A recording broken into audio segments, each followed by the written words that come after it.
ओम श्री सरस्वत्यै नमः। 31अधिकशततमी कक्षा। विषय कारके। हमारा सूत्र चल रहा है कारके का अधिकार है, ठीक है।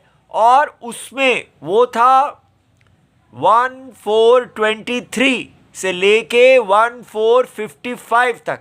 आप अपना अष्टाध्यायी सूत्र पाठ खोल लीजिए।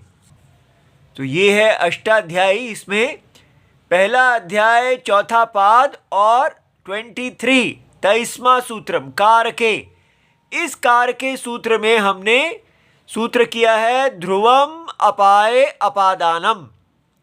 और अब इसी का हम वार्तिक करने लगे हैं, ठीक है। ये देखिए, तो इसमें हमने ये जाना कि अपादान किसको कहते हैं। ध्रुवम अपाय अपादानम में क्या जाना? ध्रुवम, जो चीज़ ध्रुव अर्थात अचल रहती है। अपाय, जब वियोग होता है तो जो चीज़ नहीं हिलती है, जहाँ से वियोग होता है, तो वो जिससे अवधि की जाती है, यत अवधिभूतम, ठीक है। और इसलिए उसको, उस अचल को जो कारक है वो ध्रुव संज्ञा वो जो ध्रुव है उसकी अपादान संज्ञा होती है, ठीक है। तो वो जैसे हमने देखा था कि ग्रामात आगच्छति, गांव से आता है, तो ग्राम जो है वो ध्रुवम हो गया था। वो ध्रुवम होने से अपादान संज्ञा है। अब यहाँ पर भगवान कात्यायन जी ने जो पाणिनि जी के सूत्रों के ऊपर वार्तिक लिखते हैं, उनको वार्तिककार कहते हैं। उन्होंने वार्तिक लिखा है ये, जिसमें बताया है कि इनको भी हमें डालना चाहिए। क्या है ये? जुगुप्सा विराम प्रमाद अर्थानाम उपसंख्यानम, ये वार्तिकम है। तो यहाँ समास है ये पूरा।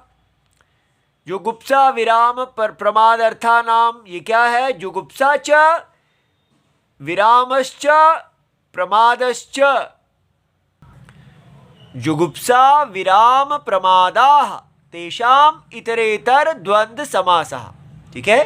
तो जो भी अंतिम शब्द हो, पद हो, उसका जो लिंग होता है वही सारे इतरेतर द्वंद्व समास का लिंग हो जाता है। तो प्रमाद यहाँ पुल्लिंग था, इसलिए हमने रामः रामौ रामाः कर की तरह इसको पुल्लिंग बना दिया, एक प्रथमा विभक्ति बहुवचनम। तो ये अब इनके अर्थ देख लेते हैं। जुगुप्सा क्या है? स्त्रीलिंग है, गुप धातु है, इसमें सन प्रत्यय लगा है और ये फिर अ और टाप प्रत्यय लगे हैं। तो निंदा करने की इच्छा, और गुप प्रत्यय होने से लगा माने गोप, बचाना अपने आप को, जैसे छुपाना, दूर रहना, ऐसा अर्थ है। विरामः, वी रम घन, वी उपसर्ग रम धातु घन प्रत्यय, रोकना, बंद करना।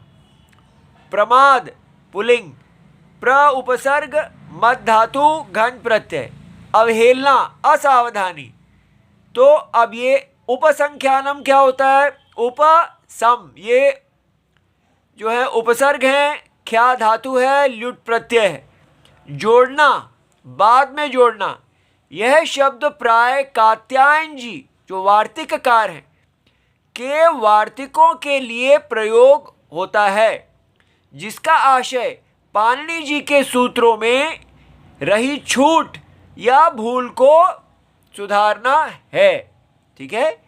तो इसलिए ये हमारे देश की परंपरा है कि पहले एक मुख्य आचार्य सूत्र लिखते हैं, फिर दूसरे आचार्य उनके ऊपर वार्तिक लिखते हैं, और फिर तीसरे आचार्य उन पे भाष्य लिखते हैं।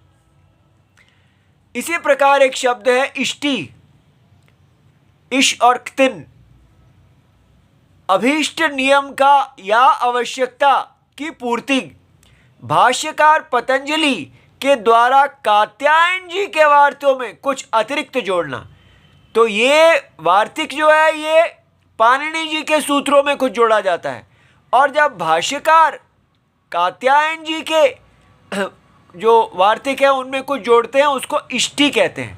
इष्टयः इष्टयो भाष्यकारस्य, ऐसा आपटे शब्दकोश में लिखा है।